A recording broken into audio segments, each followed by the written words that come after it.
کہ ہرنوں کے غول پر درندے چھوڑ کر اپنے حیوانی شوق کا محل کے جروکوں سے نظارہ کریں۔ یہ لاکھوں انسانوں کی زندگی کا سوال ہے، وہ زندگی جو ہزاروں عذاب جھیلنے کے بعد حاصل ہوتی ہے۔ اقتدار اور دولت کے ذخائر راجہ رتن سنگھ یا رانی پدمنی کی خاندانی میراث نہیں، چتوڑ کے باغوں، کھیتوں اور زمینوں پر یہاں بسنے والے ہر انسان کا حق ہے۔ میں ان رقص کرتی فصلوں میں کیسے آگ لگا دوں اور گنگناتی ندیوں کو کس طرح خون سے بھر دوں، یہ مجھ سے نہیں ہوگا۔ اس کے علاوہ تو آپ کو مہارانی سے کوئی اختلاف نہیں۔ ایک مختصر سے سکوت کے بعد نرملا نے وکرم سنگھ سے دوسرا سوال کیا۔ قومی مفاد سے ہٹ کر ایک اور اختلاف بھی ہے، اور اس کا بنیادی سبب سلطان علاء الدین خلجی کا سفیر علی عامر آفریدی ہے۔ وکرم سنگھ نے کچھ سوچتے ہوئے جواب دیا، وہ آفریدی کو قتل کرنا چاہتی ہے اور میں اسے بچانا چاہتا ہوں۔ نرملا حیران رہ گئی۔ آفریدی کے نام پر اس کے چہرے کی رنگت بدل گئی تھی۔ ایک ایسے شخص کی خاطر آپ راج محل کے ماتوب بننا چاہتے ہیں جس سے نہ آپ کی کوئی شناسائی ہے اور نہ ہی مذہبی رشتہ؟ نرملا کی آواز میں ہلکی سی لرزش تھی اور وہ باپ کے چہرے کے تاثرات کا بغور جائزہ لے رہی تھی۔ دہلی کے سفیر سے میرے کئی رشتے ہیں مگر لوگوں کو نظر نہیں آتے۔ وکرم سنگھ بڑے جذباتی لہجے میں بول رہا تھا۔ اس کی نظریں سامنے کی دیوار پر مرکوز تھی اور زبان سے کئی سربستہ رازوں کا اظہار ہو رہا تھا۔ میں نے اپنی زندگی میں اس قدر شجاع نوجوان نہیں دیکھا جو مردانگی کے ساتھ تہذیب و شائستگی بھی رکھتا ہو۔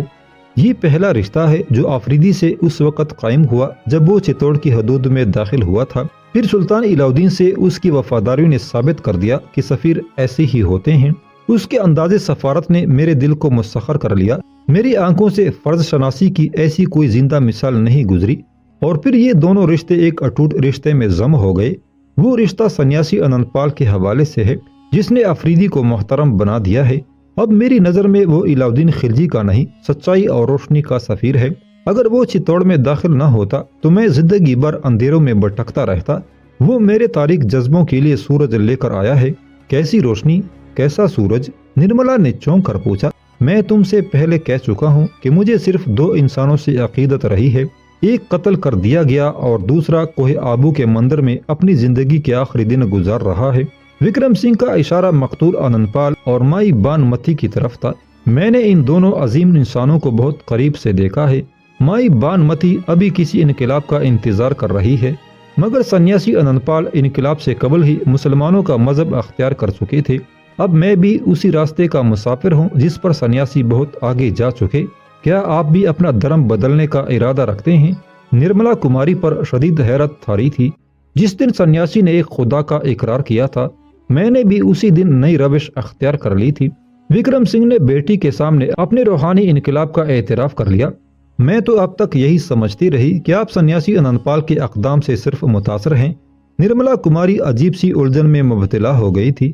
دل سے اقرار تو ہو چکا، بس زبان کا اقرار باقی ہے۔ وکرم سنگھ کے اندازی گفتگو سے ظاہر ہو رہا تھا جیسے وہ تصورات کی دنیا میں بہت دور چلا گیا ہو۔ پھر آپ زبان سے اقرار کب کریں گے؟ نرملا کی حیرت میں دم بدم اضافہ ہوتا جا رہا تھا۔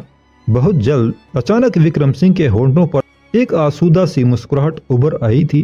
اب آفریدی میرے قریب آ گیا ہے، اللہ اسے صحت دے اور دشمنوں کے شر سے محفوظ رکھے۔ نرملا کی سماعتوں میں عجیب سا شور بلند ہوا۔ پہلی بار اس کے کانوں میں بھگوان کے بجائے اللہ کے نام کی صدا گونجی تھی۔ بیٹی، پہلے میں اس بات سے بہت ڈرتا تھا کہ میرے بعد تمہارا کیا ہوگا۔ وکرم سنگھ نے سلسلہ گفتگو جاری رکھتے ہوئے کہا، مجھے ہر وقت یہ اندیشے خوفزدہ رکھتے تھے کہ میرے اعمال کی سزا کے بہانے یہ لوگ تمہیں جان لیوا آزار نہ پہنچائیں، مگر سنیاسی آنند پال کی موت نے میرا یہ خوف ہمیشہ کے لیے دور کر دیا۔ وہ دنیا سے جاتے جاتے مجھے زندگی کا سب سے بڑا سبق دے گئے کہ سچائی کی راہ میں موت بھی رکاوٹ نہیں بن سکتی۔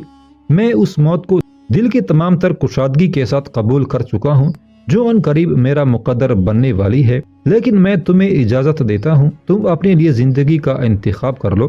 باپ کی بات سن کر نرملا کے چہرے پر رنج و الم کے گہرے سائے پھیل گئے۔ کیا آپ مجھ سے یہ توقع رکھتے ہیں کہ میں اس زندگی کو قبول کر لوں گی؟ نرملا نے بڑے آزردہ لہجے میں باپ سے سوال کیا۔ نہیں میری بچی، یہ توقعات باندھنے کا وقت نہیں، تم ابھی بہت کم عمر ہو، شاید نوخیزی کے عہد کی تمنائیں تمہیں اپنی ریت اور رواج سے بغاوت نہ کرنے دیں، اس لیے میں تمہیں ہر ذہنی کشمکش سے آزاد رکھنا چاہتا ہوں۔ بوڑھی آنکھوں کا مشاہدہ کچھ اور ہوتا ہے، نوجوانی کا زاویہ نگاہ کچھ اور۔ وکرم سنگھ نے انتہائی حقیقت پسندانہ انداز میں نرملا کو سمجھانا چاہا۔ جس سچائی کو سنیاسی جیسے باکردار انسان نے تسلیم کر لیا، ہم جیسے کمزور ارادوں کے لوگوں کو اس پر شک نہیں کرنا چاہیے۔ جو شخص تمام عمر حکومت کا ماتوب رہا اور پھر جس نے موت کے سائے میں تنہا اپنی بغاوت کا اعلان کیا، وہ نظر کا فریب نہیں ہو سکتا۔ یقیناً سنیاسی کی آنکھوں نے کسی غیر معمولی شے کو دیکھا تھا، ورنہ وہ اس طرح مستانہ وار مقتل کی طرف نہیں جاتے۔ نرملا کی انداز فکر نے مہا منتری کو ناقابل بیان مسرت بخشی تھی۔ ایک شریف النفس انسان نے اپنی بیٹی کی تربیت کے لیے جو خون جگر پیا تھا وہ آج رنگ لا رہا تھا۔ نرملا، میں آج تم سے راضی ہو گیا۔ تم میری جان فشانی کا وہ درخت ہو جس کی گھنی چھاؤں کے لیے میں نے دیوتاؤں سے شب و روز دعائیں کی ہیں۔ دیوتاؤں سے؟ نرملا نے وکرم سنگھ کو ٹھوکا۔ مہا منتری نرملا کی اس گرفت پر مسکرایا۔ بتوں کو پکارتے صدیاں گزر گئی ہیں، اس لیے زبان کی لغزش پر تمہیں کوئی حیرت نہیں ہونی چاہیے۔ وکرم سنگھ کے لہجے میں شگفتگی تھی، مگر یہ شگفتگی زیادہ دیر تک برقرار نہ رہ سکی۔ مہا منتری کے ایک خدمتگار نے سکون کے ان چند لمحات کو منتشر کر دیا اور ایک بار پھر فضا میں تلخیاں گھل گئیں۔ خدمتگار نیم قد جھکا ہوا کہہ رہا تھا، راج محل کا ملازم خاص حاضر ہوا ہے۔ راجپوت سمراٹ رتن سنگھ بہت دیر سے آپ کے منتظر ہیں۔ رتن سنگھ کا نام سنتے ہی وکرم سنگھ کے سینے میں بیزاری کی ایک تیز لہر اٹھی، مگر اس نے اپنے چہرے سے کسی تاثر کا اظہار نہیں ہونے دیا۔ سمراٹ کے حضور عرض کرو کہ میں ریاست کے ایک ضروری کام سے فارغ ہونے کے بعد پہلی فرصت میں حاضر ہوتا ہوں۔ ملازم کے جاتے ہی وکرم سنگھ نے نرملا کماری کو اپنے پیچھے آنے کا اشارہ کیا۔ جب دونوں باپ بیٹی طویل راہداری طے کر رہے تھے، اس وقت وکرم سنگھ نے اچانک مڑتے ہوئے کہا، میں افریدی کے پاس جا رہا ہوں، وہ ابھی تک بے ہوش ہے۔ آپ نے راج دوت کو کس کمرے میں رکھا ہے؟ نرملا نے جذبوں کی روانی میں باپ سے سوال تو کر دیا، مگر فوراً ہی اسے شرم اور ندامت کا احساس ہونے لگا۔ افریدی ہمارے مخصوص تہہ خانے میں موجود ہے، وکرم سنگھ نے چلتے چلتے جواب دیا۔ مخصوص تہہ خانہ؟ نرملا نے حیرت سے پوچھا، تم اس تہہ خانے کے راز سے باخبر نہیں ہو؟ وکرم سنگھ نے مختصراً سمجھاتے ہوئے کہا، وہ ہمارے بزرگوں کا بنایا ہوا ایک ایسا تہہ خانہ ہے جس کے اندر داخل ہونے کا راستہ ہمارے علاوہ کوئی نہیں جانتا۔ رانی کی بے پناہ نفرت نے راجہ رتن سنگھ کو مجبور کر دیا کہ وہ علی عامر افریدی کو میرے حوالے کر دیں۔ ان کے خیال میں راج دوت کی سلامتی کا یہی ایک راستہ ہے، اور میرے پاس اس کی سوا کوئی چارہ کار نہیں تھا کہ میں افریدی کو اپنے بزرگوں کے مخصوص تہہ خانے میں منتقل کر دوں۔ تو کیا راجپوت سمراٹ بھی اس تہہ خانے تک نہیں پہنچ سکتے؟ نرملا نے باپ سے ایک اور سوال کیا۔ میری رہنمائی کے بغیر وہاں کوئی نہیں پہنچ سکتا، وکرم سنگھ نے جواب دیتے ہوئے کہا۔ میں بہت جلد تمہیں اس تہہ خانے سے متعلق تمام تفصیلات بتا دوں گا۔ تہہ خانے کے راز سے اس خاندان کے وارث کا واقف ہونا ضروری ہے، اور تمہارے سوا میرا کوئی وارث نہیں۔ فی الوقت تم واپس جاؤ اور رانی پدمنی سے ہوشیار رہو، کہیں ایسا نہ ہو کہ باتوں باتوں میں تم راج دوت کی یہاں موجودگی کا ذکر کر دو۔ پدمنی کتنا ہی جذباتی لہجہ اختیار کرے، اپنے رشتے کا کوئی بھی حوالہ دے، مگر تم افریدی کے معاملات سے قطعاً انجان بنی رہو۔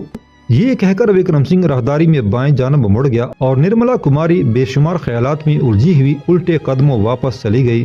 وکرم سنگھ پیچ در پیچ تہہ خانے سے گزرتا ہوا افریدی تک پہنچا۔ شاہی سفیر ابھی تک بے ہوش تھا۔ افریدی کے نزدیک راج وید خاموش بیٹھا تھا اور ایک 40 سالہ مسلح راجپوت بے قراری کے عالم میں ادھر ادھر ٹہل رہا تھا۔ وکرم سنگھ نے کمرے میں داخل ہوتے ہی گھبرائے ہوئے لہجے میں راج وید سے پوچھا، کیا افریدی کو ہوش آیا؟ مہا منتری کی آواز سے گہرا درد جھلک رہا تھا۔ وکرم سنگھ کی آواز سنتے ہی راج وید احتراماً کھڑا ہو گیا اور مسلح نوجوان نے بھی آگے بڑھ کر تعظیماً سر جھکا دیا۔ راج دوت کے ہوش میں آنے کے کوئی آثار نہیں ہیں، پورا جسم زخموں سے بھرا ہوا ہے اور دماغ کی چوٹیں بہت گہری ہیں۔ اس کی جان کو تو کوئی خطرہ نہیں ہے۔ شدت جذبات سے وکرم سنگھ کی آواز لرز رہی تھی۔ جان کو تو کوئی خطرہ نہیں، مگر بینائی زائل ہونے کا اندیشہ ہے۔ راج وید افریدی کی صحت سے مایوس نظر آتا تھا۔ اگر آنکھیں بے نور ہونے سے بچ گئیں تو وہ اپنی یادداشت کھو بیٹھے گا، پھر تمہاری حکمت فن اور طب کا ہنر کس دن کام آئے گا؟ وکرم سنگھ نے تقریباً چیختے ہوئے کہا۔ راج وید مہا منتری کے بگڑے ہوئے تیور دیکھ کر کام کیا۔ میں تو اپنی بہترین دوائیں استعمال کر رہا ہوں، مگر صحت شفا میرے قدرت میں نہیں۔